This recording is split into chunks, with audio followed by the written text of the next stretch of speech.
दुर्दाना नहायत चालाक किस्म की औरत दिखाई गई है। उसे पता है कि किस वक़्त कहाँ कोई वार लगाना है और क्या करना है।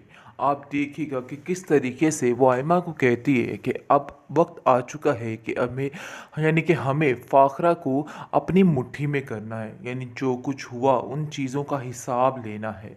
बस ये बात तो तय है कि अब हम इन लोगों को वो मज़ा चखाएँगे कि ये सारी ज़िंदगी याद रखेंगे और हमारे अलावा फ़ाखरा बहन किसी का नाम नहीं लेगी और उसके मुंह पे सिर्फ़ और सिर्फ़ तुम्हारा नाम होगा। ये बात तुम अपने दिमाग में बिठा के रखो। लेकिन इन सब बातों के लिए आइमा तुम्हें काफ़ी होशियारी दिखानी होगी।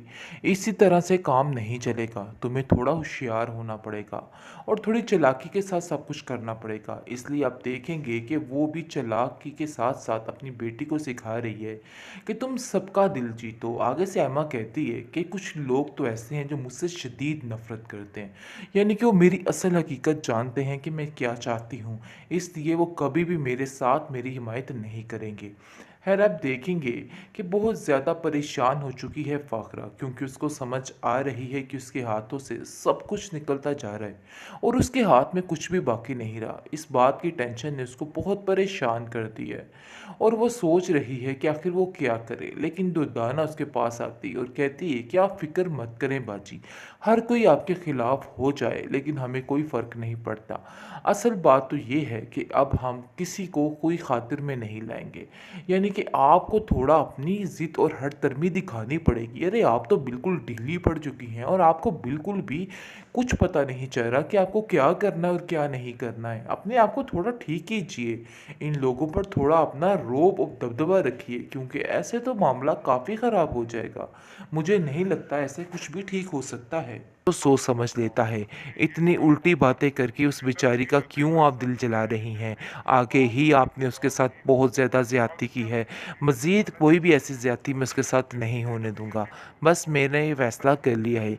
इस पर फ़ाखरा कहती है कि नहीं, कि तुम चुप कर जाओ और मेरे मामलात में बोलने की कोई भी ज़रूरत नहीं है। मुझे पता है कि इन जैसे लोगों को किस तरीके से ट्रीट करना है। तुम नहीं जानते कि चंद ही दिनों में ये लड़की वहाँ से खुद वापस आ जाएगी। अगर ये लड़की वहाँ से वापस ना आई तो मेरा नाम बदलवा देना। जिस पर आप देखेंगे कि वो उसको कहती है कि ऐसा कभी नहीं होगा, लेकिन अंदर ही अंदर से वाकई में परी इस बात से तंग आ चुकी है। लेकिन अपनी माँ के सामने कोई भी ऐसी बात नहीं करती।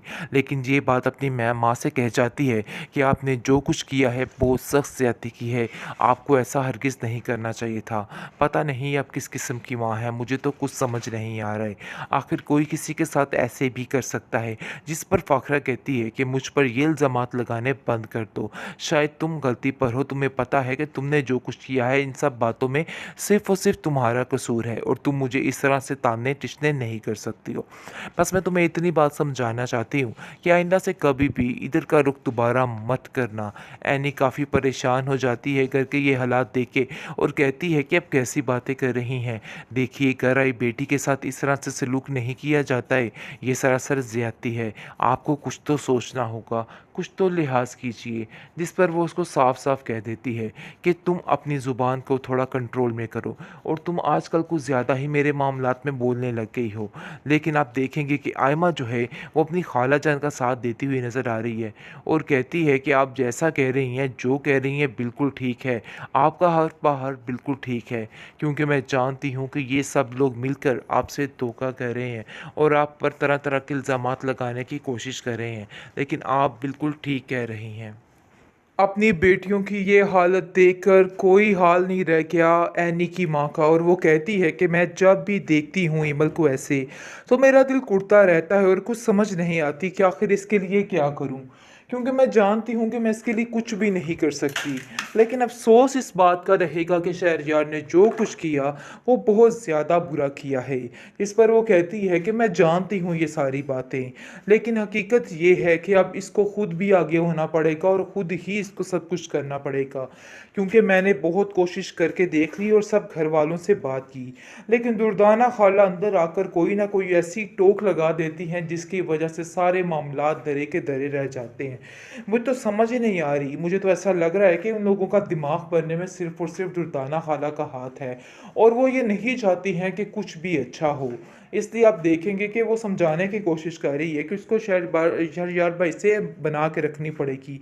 ऐसा करेगी तो उसको अपना ही फ़ायदा है, क्योंकि जब तक ये लड़की अना की आद में रहेगी, अना से रगे रहेगी, तो इसका कुछ भी नहीं बन सकता। खैर आप देखेंगे कि उसकी माँ कहती है, मैं ये बात बड़े अच्छे तरीके से जानती हूँ कि जो कुछ कर रही है सरासर गलत कर रही है। उसको ये सारी बातें ज़ेब नहीं देती हैं, क्योंकि फ़ाखरा बहन का तो अपना ही एक लैदा मिजाज है। मुझे तो समझ नहीं आ रही कि आखिर ये औरत क्या करना चाहती है और क्यों हम सब के पीछे हाथ धो के पड़ चुकी है।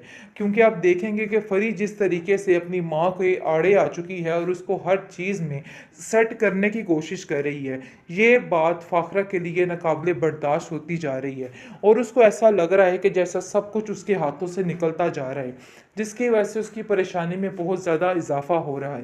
खैर वो काफ़ी ज़्यादा परेशान है और सोच रही है कि मुझे तो ऐसा लगता है कि जैसे सब कुछ हाथों से ऐसे ही निकल जाएगा, क्योंकि ये सारे मामलात मुझे ऐसे ही होते हुए नज़र आ रहे हैं।